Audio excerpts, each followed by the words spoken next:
오를 때는 더 오를 것 같거든. 내릴 때는 더 떨어질 것 같잖아. 근데 왜 그러냐? 이것도 에 의해서 오는 거야.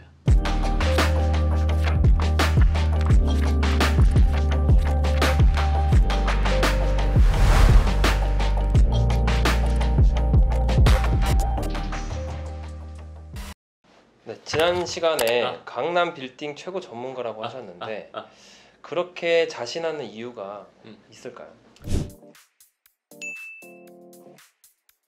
최근에 강남구에서 이뤄졌던 3개월 동안 건물이 매매됐던 자료를 저희가 위치별, 주소별, 그리고 금액별, 평당가, 건물 연면적당 이런 것들을 다 분석해서 자료를 만들어 놨습니다. 그래서 그 자료가 필요하신 분들, 건물을 사려고 하는 분들은 그 자료 한번 보시면 도움이 되실 거예요. 그 자료가 필요하신 분은요, 연금형 부동산 연구소 카페 공지글에 보시면 제가 그 자료를 올려놨으니까 다운받아 보시면 도움될 것 같습니다.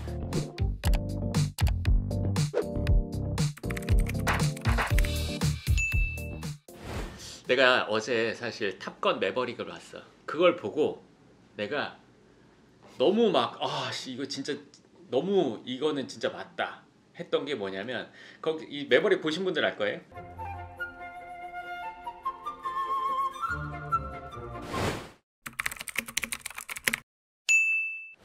그래서 그걸 보면서 내가 생각한 문장이 있는데 뭐냐면, 실력은 확률 높은 성공을 지속적으로 하는 거야. 실력이 있으면 성공을 계속 여러 번 할 수 있게 되지. 예를 들면 스포츠 스타, 타율이 높아. 축구 선수, 공을 잘 넣어. 제가 여러 번 넣어. 지속적으로 넣어. 몸값이 높아지지. 어쩌다 넣었어. 그 몸값에 100% 반영돼? 아니지.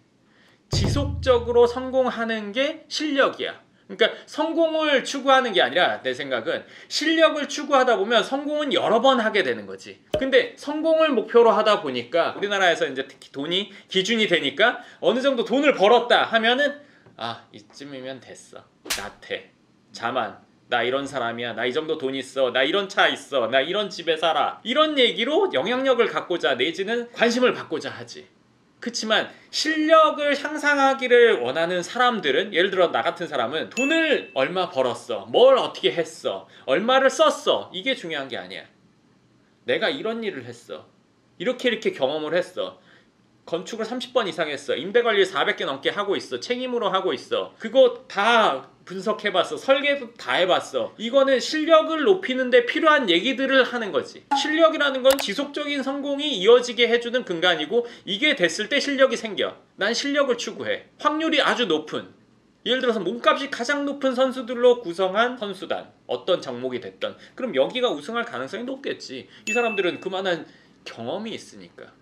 경험 기반으로 실력이 생기는 거지. 내가 강남 빌딩 최고 전문가라고 할 수 있는 거는, 내가 지금까지 했던 만큼의 경험, 건물 사본 경험, 직접 내가 사서 지어보고 민원을 상대하고 임대 관리하면서 별의 별 쌩 난리 다 해보고, 지금 최근 같은 경우 비 와서 문제 있는 것들 해결해보는 이런 처음부터 끝까지의 경험을 남만큼 한 사람은 없어. 그래서 내가 그걸 자신 있게 말할 수 있어. 그러면 소장님만의 확률 높은 어떤 강남 빌딩 매입을 잘 하는 방법과 뭔가 그 기준이 있을까요? 자, 생각해보세요. 제 기준은 늘 바뀝니다. 1년 전의 기준, 3년 전의 기준, 10년 전의 기준, 지금이랑 달라요. 금액도 다르고 위치도 다르고 다 달라집니다. 내가 갖고 있는 기준은 매달, 매년 계속 업데이트돼서 바뀌어요. 그러면 이 업데이트되는 나의 기준이 뭐냐? 지금 시세가 어디가 맞다 틀리다 할 정도로 강남 전체의 시세를 다 알고 있어야 돼. 예를 들면 이 책을 다 외웠어. 영어 책을 외웠어. 그러면 어떤 문제가 나왔어. 그거 몇 페이지에 뭔데? 그거 다 뭔데 맞출 수 있지. 알고 있으면 맞출 수 있고, 모르면 찍는 거야. 근데 돈을 놓고 찍으려면 떨려서 못 찍지. 그래서 사람들이 이론으로 공부하다가 발품을 팔다가 건물을 사는 단계로 못 넘어가는 거예요. 확실히 알고 있어야 우리가 적지 않은 돈, 강남권에서 예를 들어서 몇십억의 돈을 건물을 사는데 넣는 이 행동 결정을 할 수가 있어. 확실히 알아야지만. 내가 갖고 있는 기준은 그런 것들. 일반인들이 이제 그런 기준을 내릴 수가 없기 때문에 소장님을 이제 만나고 상담을 받잖아요. 그러면은 그분들의 어떤 거를 했을 때 실제로 수익이나 성공 사례가 기억에 남는 게 하나 있다면 어떤 게 있을까요? 건물을 사는 거를 도와주거나 건물을 사서 짓는 거를 도와주거나 여러 가지 경우들이 있는데, 그냥 재밌는 거 하나 먼저 얘기해 준다면 누군가가 집을 사고 싶었어요. 몇 년 전에. 그분이 얼마를 갖고 집을 사고 싶었는데 그래서 그걸 이제 쫙 찾아보고 강남권의 어떤 아파트를 우리가 이거 사는 게 딱 맞겠다 생각을 했어. 그리고 나서 어떤 매물이 딱 나와서 그걸 보러 갔어. 딱 보러 갔는데 보니까 이거 바로 사야 되는 거야. 근데 그 아파트를 보러 우리까지 3팀이 들어갔어. 근데 나오자마자 엘리베이터 누르면서 이거 빨리 계약금 넣어야 돼요. 이랬단 말이야. 빨리 계약금 넣어야 돼요. 왜? 다 가격을 알고 있고 상황을 알고 있으니까 해야 된다 말한다 바로 판단을 할 수 있는 거야. 그래서 계약금 넣어야 된다고 하고 우린 바로 부동산을 갔어. 계약서 쓰고 가계약금 넣는 와중에 산다고 여기저기서 연락 오는 거야. 우린 돈 넣었어. 가계약금 넣었어. 근데 그거 하자마자 금액이 올랐겠지 당연히. 적지 않은 돈이 올랐어. 지금 뭐 그때보다 더 올랐지. 우리가 건물을 예를 들어서 나를 통해서 건물을 사신 분들이 건물을 철거하고 지어서 이제 우리가 그분이 건물을 갖게 해주는 상황이었는데 세입자를 넣고 월세가 바로 나오는 상황에서 이제 갖게 해드렸단 말이야. 근데 이제 참 재밌는 게 세입자가 들어오면서 그 건물을 사고 싶다고 했어. 그 세입자가 부자였어. 부자 회사야. 돈 말하면 아는 회사야. 우리가 그 회원분한테 해준 금액보다 20억을 더 준댔어. 20억 적은 돈이 아니잖아, 그치? 근데 우리는 이제 그 회원한테 그 금액에 하게 해드렸어. 그럼 내가 솔직히 말해서 그 회원분한테 뭐 딴소리 하고 20억 더 받을 수도 있는 문제잖아. 난 근데 그런 건 싫어. 20억 가지고 내가 내 그 기준을 흔들린다는 건 난 있을 수 없다고 생각해. 근데 그런 일이 한 번 있진 않았어. 근데 그분이 이제 경험을 했던 거고, 그러니까 얼마나 기분이 좋아. 시작부터 20억 벌었다는 그 실제 사실이고. 그래서 그분들은 건물 하나 더 우리를 통해서 하려고 해.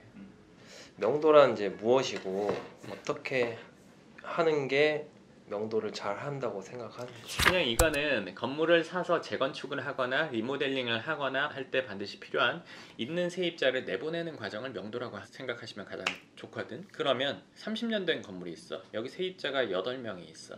그러면 이 세입자를 내보내는 일을 명도라고 하는데, 이 기존의 건물 주인이 세입자를 내보낼 때도 있고 책임지고, 사는 사람이 이 명도를 자기 책임으로 하고 사고 나서 내보낼 때도 있어. 그러면 이 명도가 번거로운 일이기 때문에 건물 주인이 명도를 책임지는 경우에는 건물값이 높고, 사는 사람이 명도를 책임질 때는 건물값이 조정이 돼. 근데 명도를 할 때 얼마가 들어갈지는 해봐야 알아. 아주 천차만별이야. 생각지 못한 경우를 가장 많이 겪을 수 있는 게 명도야. 그렇기 때문에 명도는 아무도 하고 싶어 하지 않아 해. 보증금 500에 월세 30만 원인데 뭐 이사 가는 대신 5천만 원 달라 하는 경우도 있고, 어떤 경우 월세 120인데 내가 이사 갈 테니까 뭐 1억 달라는 경우도 있고. 근데 내가 아까 처음에 얘기했듯이 모든 일의 왕도는 나는 경험이고, 경험이 실력을 기반을 한다고 생각해. 그러면 명도를 지금까지 우리가 해본 게 수백 건이 넘어. 사람마다 다르고 어느 정도 보면 세입자 상황이나 얼마나 살았는지, 월세가 얼마인지, 연체를 얼마나 했는지 안 했는지, 업종이 뭔지, 주거인지 뭔지 이걸 보면 어느 정도 감이 와. 그럼 이게 가능하다 안 하다 판단을 할 수가 있어. 그걸 보고 판단을 해. 그래서 우리가 명도를 받을 때는 뭐 얼마의 금액이면 명도를 할 수 있으니까 그 금액 정도는 깎아서 하기도 하고, 야 이건 우리가 해결하기 어렵다 그러면은 더 주더라도 집주인이 명대로 하게 해. 근데 이제 보통의 경우 좀 싸게 산다고 해서 건물을 사는 사람들이 명도를 떠안았다가 명도가 안 되고 3년 4년 가는 경우가 있어. 그러면 뭐 3년 4년 뒤에 그 철거하고 지어도 득이 있다 생각할 수 있는데, 그런 경우는 손해가 커. 왜냐면은 그 건물은 재건축을 하기 위해서 사는 건물이고, 그렇기 때문에 명도를 해야 되는데 이 상태로 세입자가 안 나가고 있다 보니까 얘를 새로 지었을 때 월세를 얼마 받을 걸 생각하고 샀는데 못 짓고 3, 4년이 갔다면 대출 이자보다 월세가 훨씬 더 적어서 매달 내야 되는 이자가 아주 많은 거지. 긴 기간 손해를 볼 수 있어. 그렇기 때문에 명도는 너무 케바케고, 그래서 이걸 뭐라고 딱 얘기하기가 어려워. 상황을 봐야 돼. 네, 그러면 이제 명도를 끝내고 이제 재건축을 이제 하게 될 거잖아요. 그럼 이제 건축에 있어서 첫 번째 단계에서 가장 기초적인 단계에서 가장 신경 쓰는 부분이 있다면? 그건 설계지. 예를 들어서 건축이라는 거는 설계한 대로 건축물이 만들어지는 거니까, 물론 엉뚱한 건설사에서는 설계한 대로 안 하기도 합니다. 그럼 이제 설계를 한다는 거는 옛날에 어렸을 때 우리가 프라모델 같은 거 만들면 이 설명서가 있어야 우리가 만들잖아. 이게 순서가 막 바뀌어 있어. 막 숫자가 바뀌어 있어. 그러면 얘가 로봇이어야 되는데 막 엉뚱하게 나올 수 있잖아. 설계가 가장 중요해. 근데 이제 이 설계라는 거는 이 지역에 맞아야 돼. 이 자리에 맞아야 돼. 근생이 맞냐, 주거가 맞냐, 근생인데 통건물이냐, 신고가 어떻게 해야 되냐, 지하를 얼마나 깊게 파야 되냐. 여기서 설계에서 이미 다 끝나.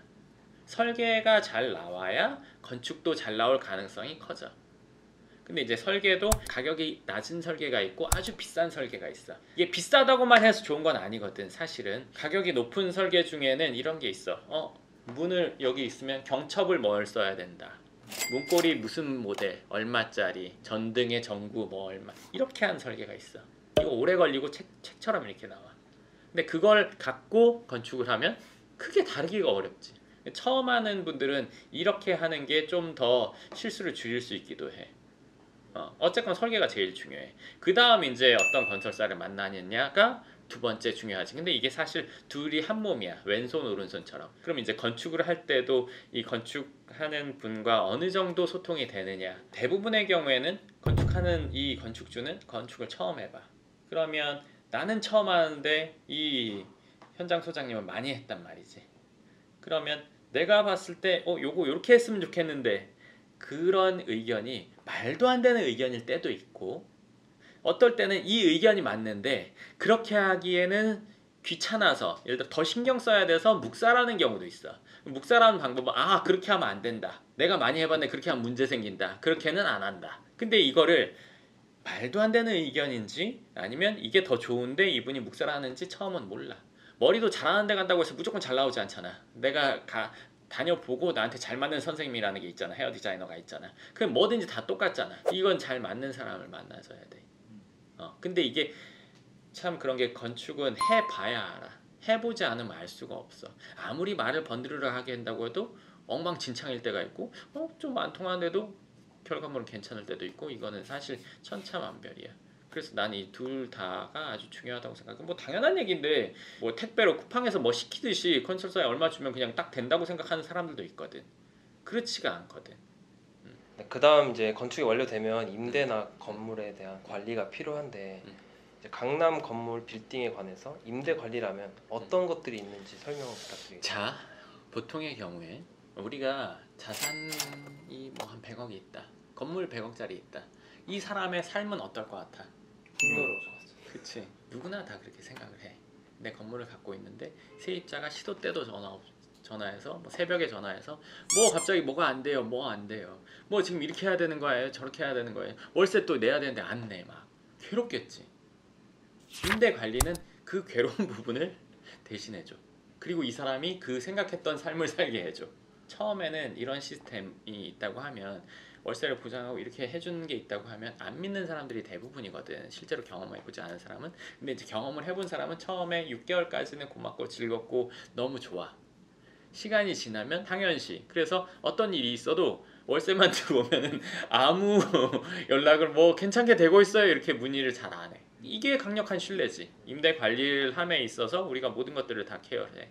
수리하든지 세입자 불편 사항이라든지 문제 상황이라든지 뭐 이런 것들 다 해결해. 그리고 편안하게 월세만 받게 해주는 게 우리가 지금 하고 있는 임대 관리 시스템. 그러면 이게 유통기한이 있나요? 그러니까 없어. 임대 관리에 대한 그 기간. 철거하기 전까지 매년 갱신해. 그리고 아까 말한 것처럼 나를 통해서 건물을 산다고 해서 중개를 하는 건 아니야. 우리도 공인중개사를 통해서 건물을 사. 그랬을 때 이 맞다고 선택한다는 거는 위치가 괜찮고 이 자리에 건물을 지었을 때는 이런 정도가 될 거고, 이게 확신이 들어야 진행을 해. 그리고 그거는 뭐 3년을 해준다, 5년을 해준다. 그렇다면 그 건물에 대해서 3년을 확신하는 거고 5년을 확신하는 거잖아. 우리나라가 전쟁이 나지 않는 한 나는 확신하는 정도가 돼야 해. 그럼 이 연부연이 없어지지 않는 한은 계속 그냥 해준다는. 우리가 만약에 없어지더라도 그 건물은 남아있을 거야. 그 건물이 남아있다는 건 그 건물은 우량한 건물로 남아있을 거야. 누구든지 임대 관리를 맡아줄 수 있는 정도의 건물은 될 거야. 만약에 내가 없더라도. 일단 사람들이 대부분 집값이 오를 때 사고 내릴 때 막 안 살려고 하는 그런 군중 심리 같은 게 있는데 왜 그런 걸까요? 오를 때는 더 오를 것 같거든. 내릴 때는 더 떨어질 것 같잖아. 그건 당연한 거야, 사람 심리가. 왜냐하면 떨어지면 더 떨어질 것 같고 이게 꼭 그렇지가 않은데 근데 왜 그러냐? 이것도 무지에 의해서 오는 거야. 이 시장에 대해서 제대로 모르고 있다는 거거든. 이게 정확한 가격이 어느 정도 될 거라는 거를 내가 모르고 있다는 거야. 그렇기 때문에 그런 결정을 하는 거야. 거기에 깊게 관심이 없다가 누가 올라간대 그냥 그래서 산 거잖아. 부동산도 그래서 사는 사람들이 적지가 않아요. 특히 집은 친구가 아는 사람들이 뭐 누가 어쩌고 이렇게 주식은 더 하고 그냥 분위기에 편승된다는 거지. 근데 돈을 버는 사람들은 그 대상물의 가치가 얼마인지 알아. 이거 얼마면 사야 돼, 얼마면 팔아야 돼 기준을 갖고 있어.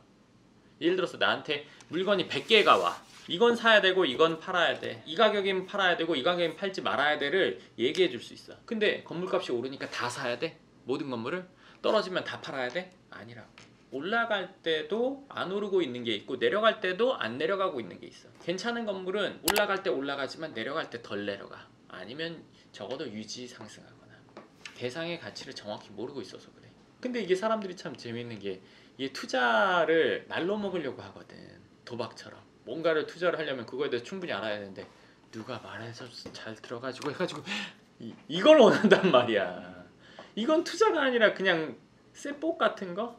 아다리 타이밍 같은 거? 그럼 이거는 득받지만 그 뒤에 손해볼 수 있고 이거는 내 실력 기반이 아니라 그냥 운의 한 그거잖아. 코로나 전에 금리가 낮았어. 지금 금리가 높아졌어. 예를 들어서. 그러면 지금 금리가 높으니까 금리가 좀 더 높아지면 건물 가격 떨어지지 않을까? 내지는 금리가 좀 낮아져야 사야지? 혼자 똑똑하다고 생각해. 금리가 낮아지면 건물가 그대로일까? 얘는 올라갈 거란 말이야.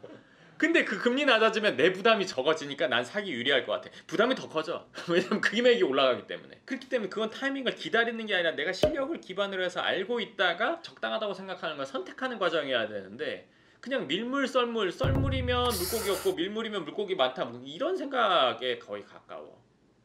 그게 아닌데 사실. 네, 오늘 제가 강남 건물 최고 전문가인 이유 두 번째를 했는데 제가 지금까지 겪어오고 지금 현재 하고 있고 앞으로 어떻게 할지에 대해서 얘기를 해드렸고 이 모든 것들은 경험 기반이고 실력 기반이고 제가 경험해본 것들을 기반으로 얘기하기 때문에 그 누가 와도 저는 제가 정확한 얘기를 해드릴 수 있다고 생각했기 때문에 이런 주제로 찍게 됐습니다. 네, 그럼 오늘 영상은 여기까지 하도록 하겠습니다. 다음 영상에서 뵙겠습니다. 감사합니다.